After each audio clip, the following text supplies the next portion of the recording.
So we've been playing Wargroove by Chucklefish and really enjoying it. Straight off the bat, you're thrown in to a crazy cat lady tutorial that teaches you how to play the game. It teaches you the controls and kind of teaches you how to control your characters and basically the gameplay style. You find out very quickly that you're actually the bad guy because you end up killing the king at the start.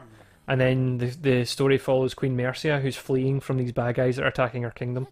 And it's a turn-based tactical sort of grid-like game, quite like Fire Emblem or Advance Wars if you've played those kind of games.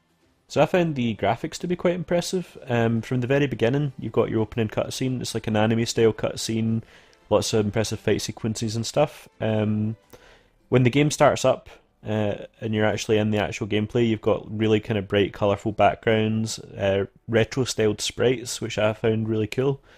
Things like lightning effects when the bad guys are around, rain across the screen, just makes the game look really visually appealing. The sound effects were really good. They matched what was going on the screen, sort of sword attacks and clashes and things like that. And you get quite humorous dialogue lines from some of the characters that wasn't fully voice acted, but there were a few little things here and there to keep it. There were a few things here and there in keeping with the tone of the game. There were different themes for each of the zones or different acts. So the sort of background music, although it does get a little repetitive, it changes between acts. So you do get different music for each different zone, which I thought was quite good.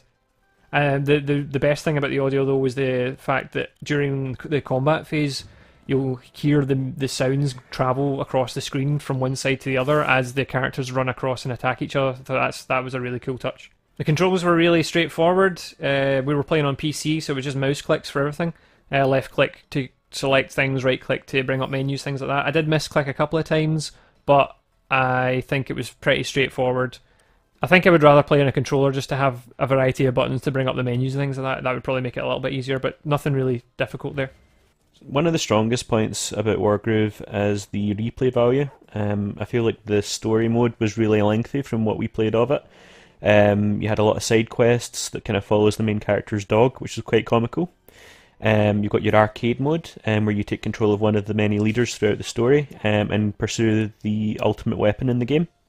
You've got a puzzle mode, you've got online play as well, so you can play with some of your friends and try and tackle the game that way. And you've got a really interesting and detailed looking map maker, which will appeal to a lot of people.